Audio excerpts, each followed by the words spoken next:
Hello and welcome to the High Note Podcast. I am your host, Sean Smith. Thank you very much for listening. I really appreciate it. If you're new to the High Note, you can check me out at highnoteblog.com. The High Note began as a blog way back in 2012, believe it or not, and so that's why the domain name is highnoteblog.com. And that's where you can see New Music Friday, where I get all of the albums that are released each week on Friday. And also I do music reviews, so check that out. And if you haven't already, please consider subscribing to the High Note so you get notified every time there's a new episode. This interview is my last of my interviews from the Philadelphia Folk Festival, and I only thought it was fitting that I interview Dave Gunning. Dave is one of my favorite people that I've ever interviewed, and he was the last person that I interviewed at the Philadelphia Folk Festival in 2019, which was the last in-person Philadelphia Folk Festival before this past year in 2024. So again, he was the last person that I interviewed. It was really great to catch up with Dave and talk about what has been going on with him and his music world, as well as his causes, because Dave not only cares about music, but he also cares about his community. So we talk about his most recent album, The Same Storm, as well as the Dave Gunning Zero Hunger campaign, which helps to raise funds to stock school-free stores in Nova Scotia, which basically just helps kids who are hungry in Nova Scotia, which is where Dave's from, the pride of Pictou County, as I like to call him. So please enjoy this interview with my friend and yours, Dave Gunning. Dave Gunning, welcome to the High Note Podcast. How are you doing today? Great, Sean. Thanks for having me back on the show. Hey, welcome back to the Philadelphia Folk Festival. It feels good to be back, and I can only imagine it feels pretty awesome for everybody here to have this thing back again, too. There's some rough patch there, but looks like they survived it. Yeah, absolutely. Yeah, the last time that we chatted was all the way back in 2019. Yeah, lots has happened since then. There's like a 3-year hole in our brains since then. Yeah, how did you fare during the pandemic? Did you do the old online concert thing? I did a couple of those. I did a couple of online things. At first, I panicked. I think everybody panicked. Oh my gosh, yeah, because all the tour dates, of course, were canceled, and I had all kinds of great things going to happen. But I remember I had a vehicle. I sold it immediately. We got down because my wife and I just had the one vehicle, and we've got 3 kids. We just hunkered down. To be honest, we made the most of it, and it ended up being a real nice time. And I built a chicken coop. That gave me something to focus on for a while. And there was a little bit of depression 2 years into it, where I kind of went through a period where it was just unexplained sadness. But I think socially it was a big shake-up too. And I think of our kids, they were at the age where they weren't really interacting with a lot of other kids. But the home time was nice. But man, I'm glad it's over. Yeah, absolutely. Yeah, would you consider yourself like a social person? Like, do you thrive off of the energy of comrades? And I would say that I definitely do. Like, I'm kind of a mix. I was a shy kid growing up, and I do feel like an introvert a lot of the time.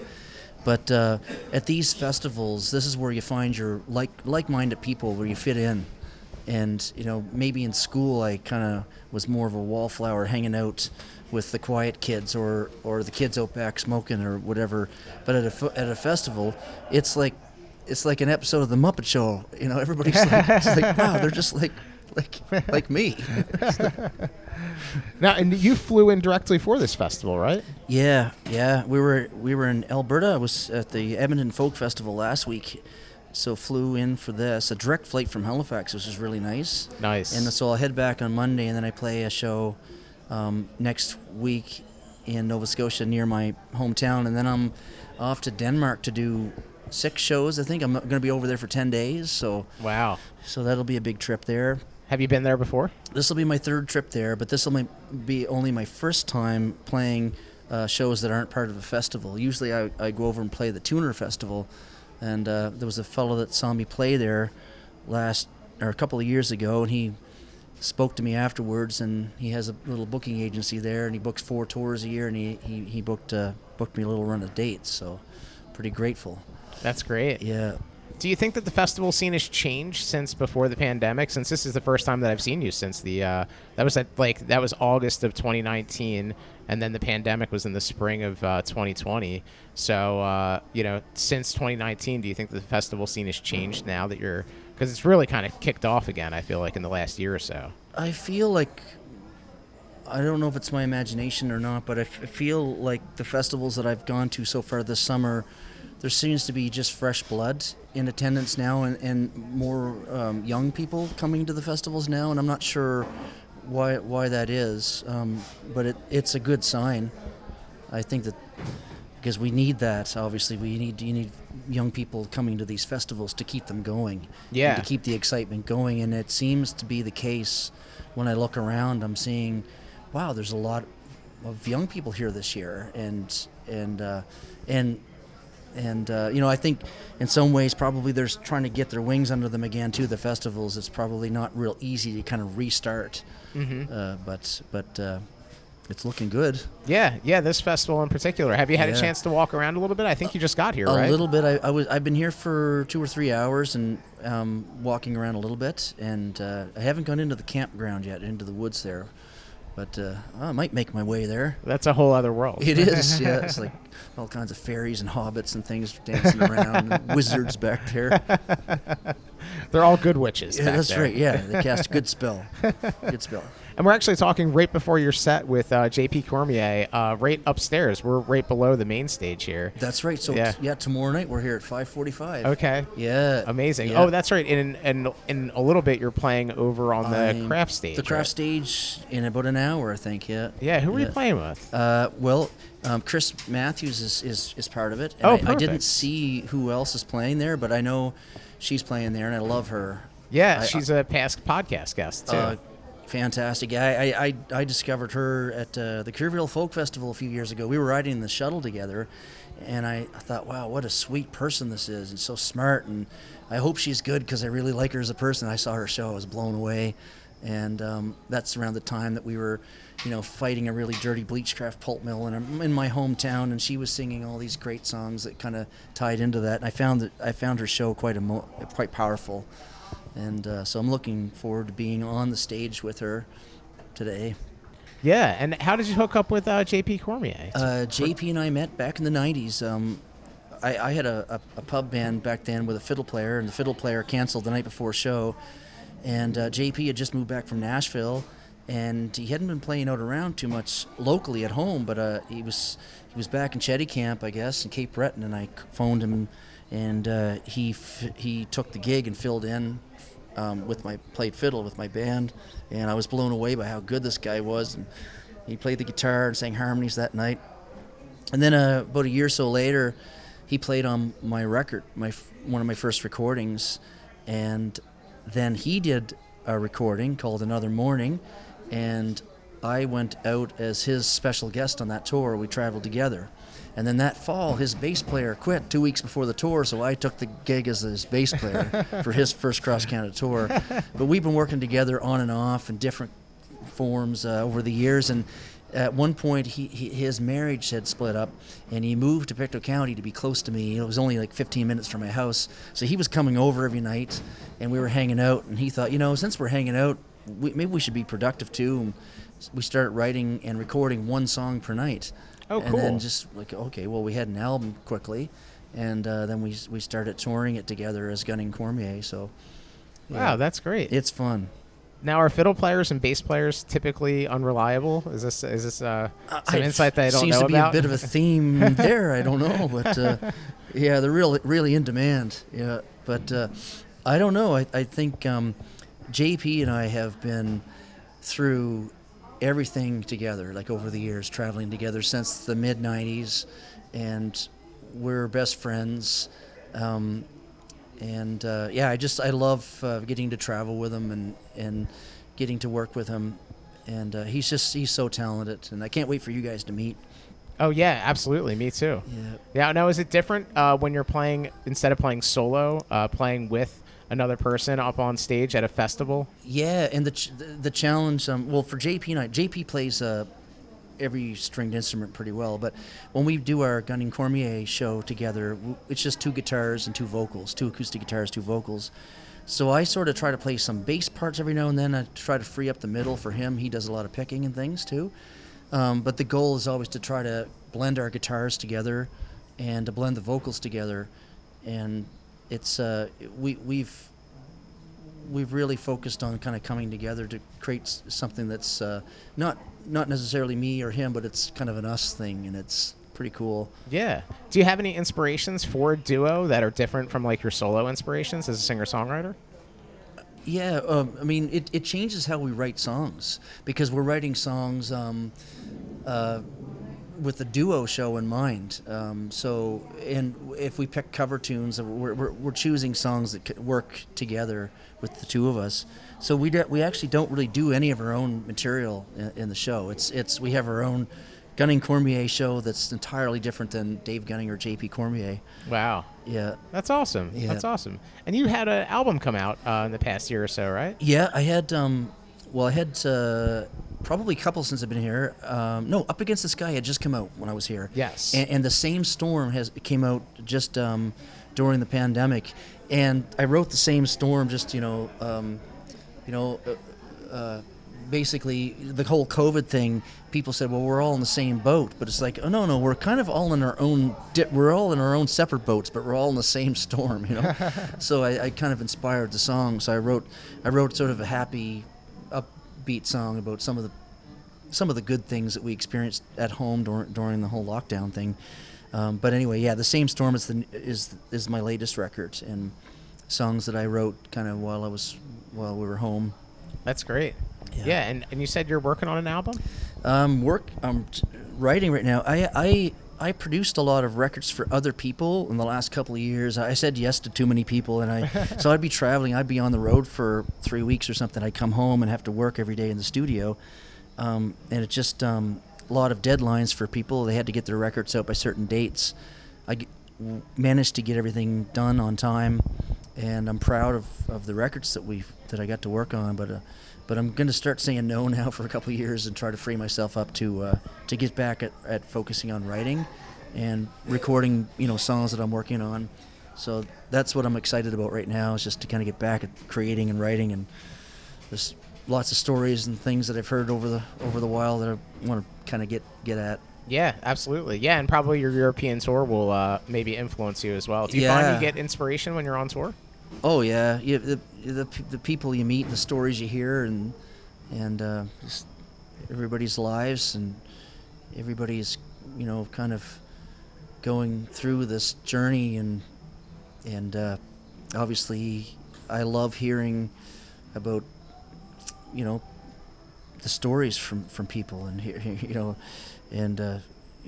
like it's, I don't know, I just enjoy that. Denmark is a special place. I've only been there twice in the past, but I find the audiences just, they're beautiful people to play music for, and they love the stories. And I remember when the guy said, we're going to book you some dates over here. I said, well, what about the language barrier? He said, don't worry about that. They all understand English, and they love the stories, and they love the jokes, and just do what you do, maybe slow it down a little. But That's great. Now, when you go over there, do you try to immerse yourself in the local culture? Do you pick up any local music or anything while you're there? For sure. I mean, the festivals are especially good for doing that.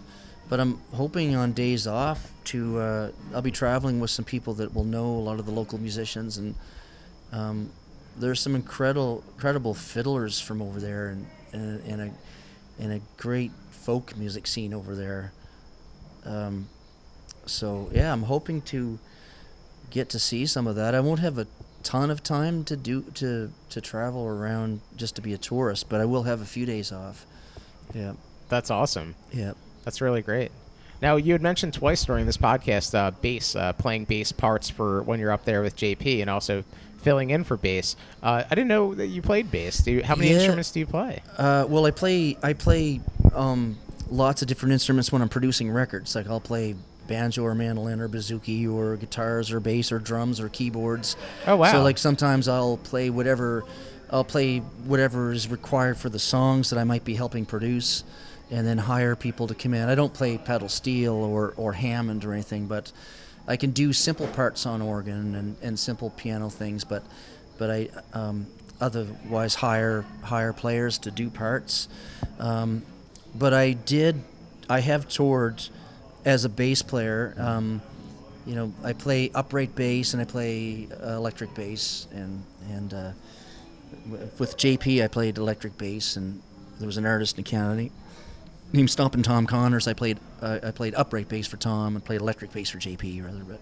Yeah, of course. Yeah. I think our last chat we talked bonded about Stompin' that's Tom. Right. Yeah, we yeah. talked about. I remember that now. Yeah. Yeah. As soon as I mentioned it, I was like, we talked about that. And you are the pride of Pictou County. The last time we also talked about the paper mill. Do you have an update on that? The paper mill has closed. So, it was a lot of work. We spent close to 15 years on it.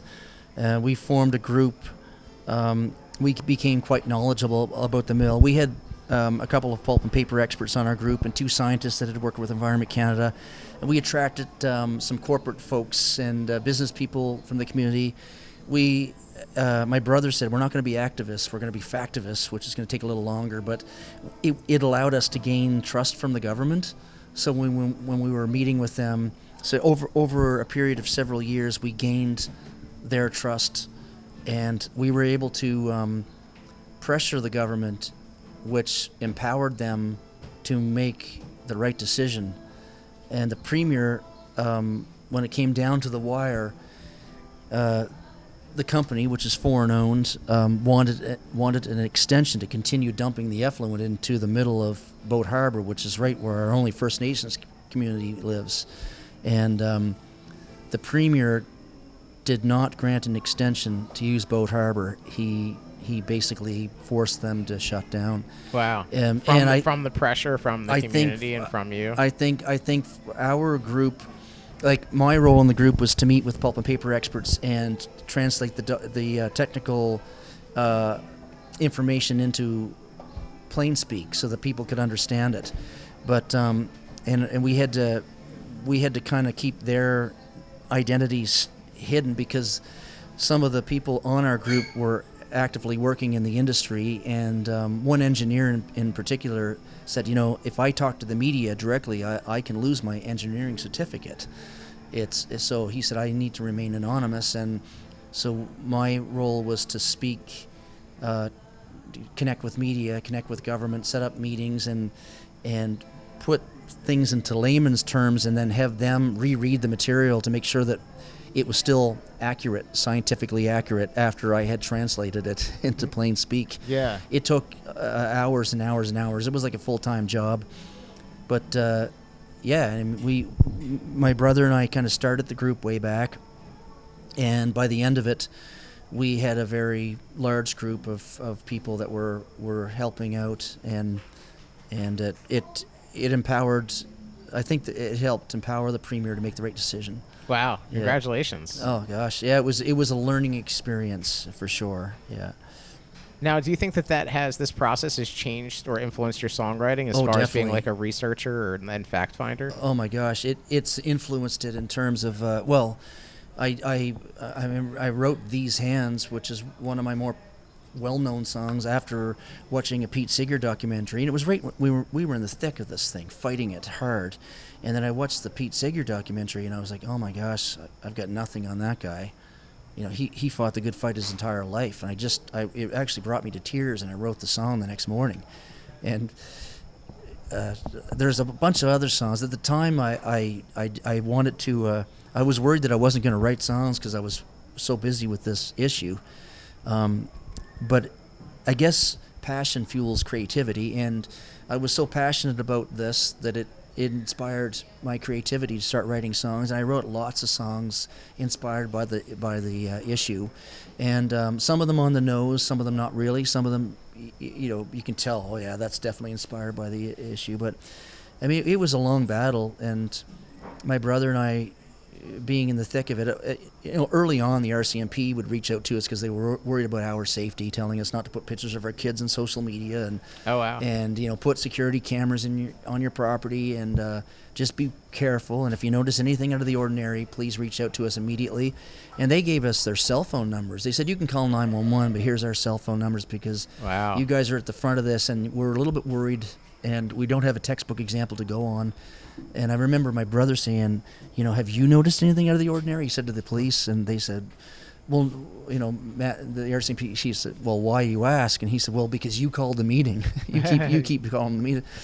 But at one point, the company was owned by Asia Pulp and Paper for Indonesia, China.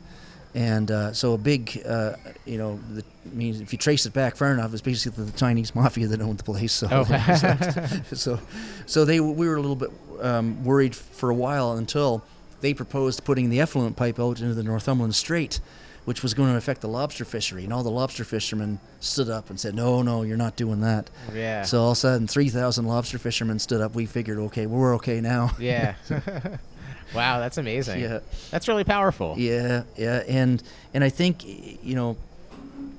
that's part of what we're supposed to do, I suppose, as folkies. Like, I remember this older fellow in my community saying, you're out preaching, singing these songs about peace and love and the environment.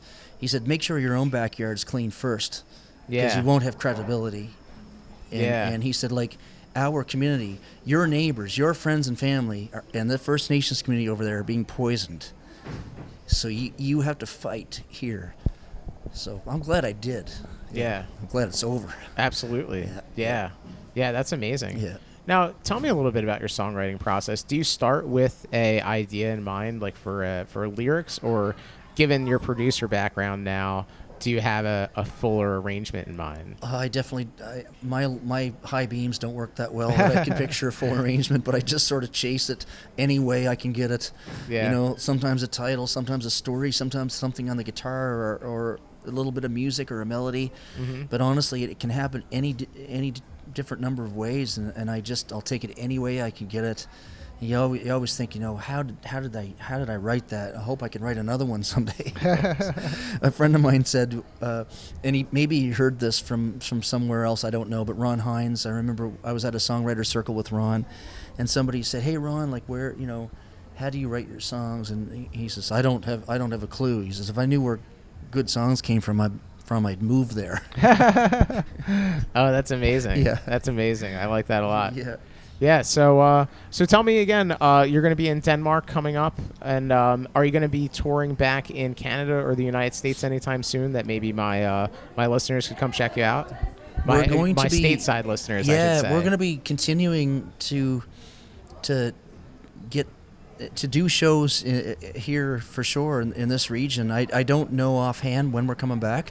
My work visa expires this weekend. Okay. Yeah, so this is my last show on this visa, and I'm reapplying now to get another one, and we've got some shows on the books that are a possibility if the visa comes through. So that's awesome. Yeah. But the dates, we always put the dates on the website. DaveGunning.com is mine, and GunningandCormier.com is the shared website with JP. Yeah. Any future collaborations or any other work with JP that you have in the works? Well, he'd like to do another record together. He mentioned I think we should, because it's fun, and so we might do a third record together. We've got 2 out now, and I'm working also with a great singer-songwriter from home named Rose Morrison, and she's an incredible fiddle player. She was a fiddler in a group called the Cotters years ago when she was quite young. And she and I are starting to do some shows together, and it's a riot. It's a pile of fun. She's incredible. So we're looking forward to that. Rose actually just played at Carnegie Hall with Glenn Hansard for the tribute to Shane MacGowan when he passed away. Oh, wow. They did, Glenn sang Fairy Tale of New York, and he hired Rosie to come down and play fiddle with him. So that's cool. She's that good. She's so good, and what a gem of a human, and great songwriter, singer, and so I'm excited about working on some material with Rosie. Yeah, does that give you a different opportunity to play like different types of music when you're playing with another guitar player versus a fiddle player? JP forces me to stretch out, of course. He's like one of the greatest guitar players in the world, I'm sure of it.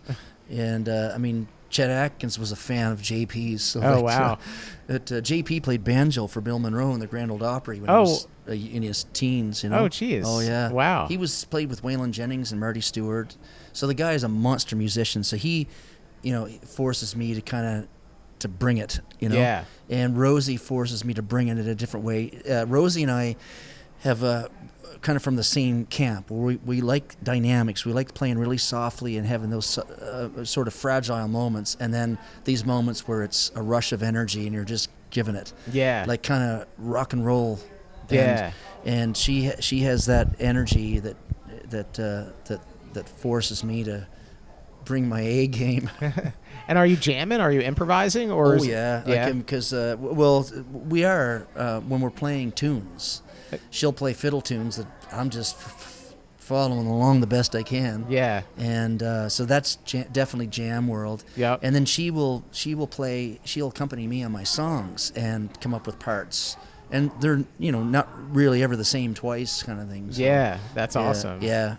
When you're playing with JP, is it straight ahead the stuff off of the album? We sort of stick to the arrangements. Yeah. There's a bit of jamming every now and then. Like there'll be moments where we enter that. This is kind of fun. But we stick, to the arrangements to some degree, in the songs. Yeah. Yeah. Now, and does it change? So, like playing a festival, like putting together a set list or trying to, as opposed to when you're just doing the tour by yourselves? For sure. Yeah. When we're touring by ourselves, it's straight ahead, two 50-minute sets with a 20-minute intermission. Yep. And, at a festival, it's like, okay, well, we've got like a 60-minute set or whatever length the set is, and we sort of look at how can we, kind of showcase different things here, and so we haven't actually figured out our set for tomorrow night, but we'll do that. Yeah, I saw Shanna in a dress yesterday. Before as she was putting together her set list. Amazing. Right? She's incredible. Yeah. And she has some great stories too. She's funny. Yeah. And brought me to tears with the song about her dad. Played. Oh my gosh. Yeah, she was playing on the craft stage a little while ago. Yeah, it was she was incredible. But yeah, she was putting together her set list right next to the camp stage over there yesterday. And I said, "Is this how you do it?" And she goes, "Yeah, pretty much. I just try to wing it, when I." And is that what you're gonna do? You and JP are just gonna kind of wing it? For sure, yeah. To a certain degree, and you can, sometimes you'll do a set list just to make yourself feel good. Yeah. Or to appease to a crowd, right? Like, if you see a certain demographic or hear something from earlier in the day, maybe somebody might shout something out, or who knows? Do you listen to those people when they shout out a song? Sometimes, yeah. Sometimes we will, yeah. Now, what about when you're playing in the round over here? Do you have an idea in mind, or are you just going up and feeling off the energy? What it's called. I'll look at what the title of the round is, and then I'll kind of go from there. I think it's called Topical Songs. I think you're correct, yeah. So, and Chris and I... And I think John Flynn might be the other person who's playing with you. John Flynn, maybe? Yes. Yeah. It is. Yeah.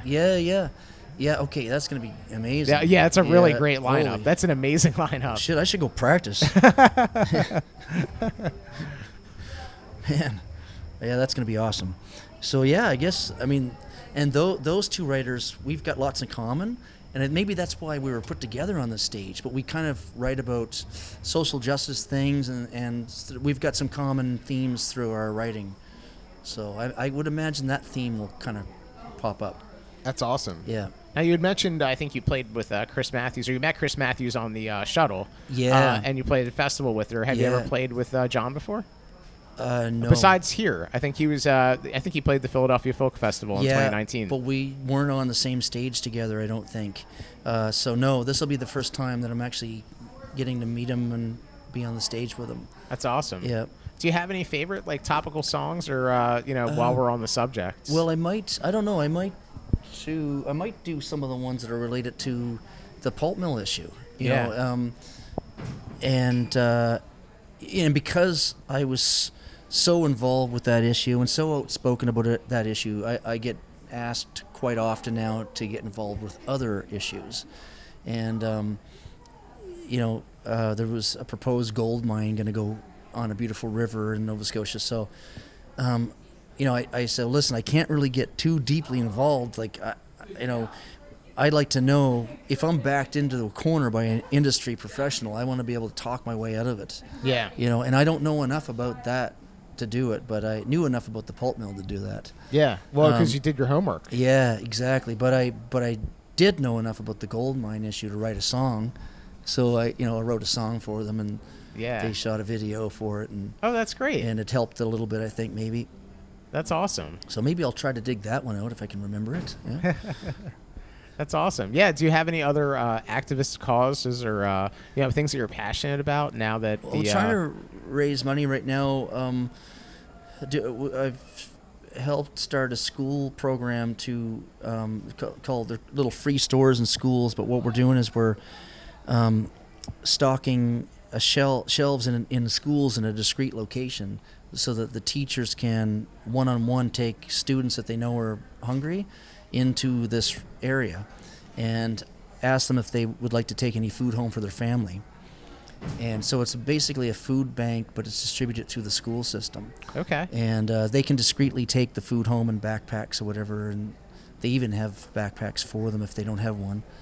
So we've raised over $100,000. We're trying to get to $200,000 now. Wow! So it'll cost about $5,000 per school. Something we're doing in my province in Nova Scotia. But it's a cause that came up. A friend of mine, Bruce Guthrow, he was wanting to do it, and he was too sick. He just passed away actually last year. I'm sorry to hear that. Yeah, thanks. And he reached out to me, and pitched the idea, and I said, man, that's awesome. I definitely want to help if I can. And so I've been working with that organization to do that. So that's what I've been up to lately. That's great. Now, what's the name of the organization? It's called the Zero Hunger Fund. Okay. And it's the Nova Scotia, the Rural Communities Foundation of Nova Scotia, and it's called the Zero Hunger Fund. It's mostly getting support from other people in the province because it's a Nova Scotia thing that we're doing. But at this point, yeah. If people want to go online, can they donate somewhere? Oh yeah, for sure. Yeah, the Rural Communities Foundation of Nova Scotia, and I should do a post maybe on social media here about it soon. But it's just called the Zero Hunger Fund. Yeah, great. Actually, I think it's called the Dave Gunning Zero Hunger Fund.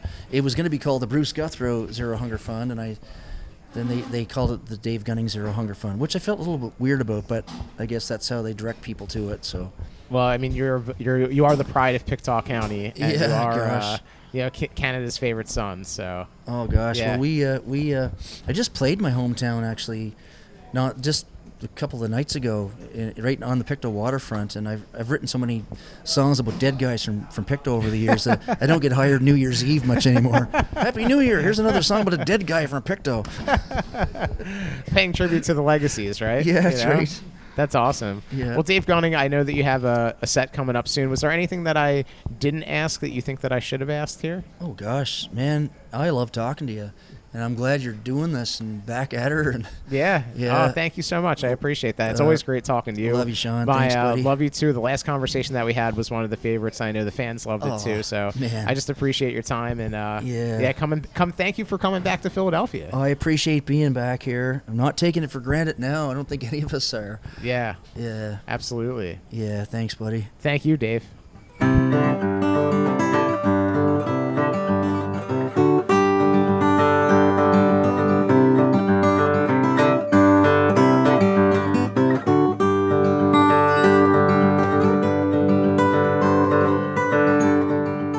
I don't think anyone wants to hear about football/soccer. Oh man, I'm stoked. I'm in the parking lot of a 7-Eleven in El Cajon, California.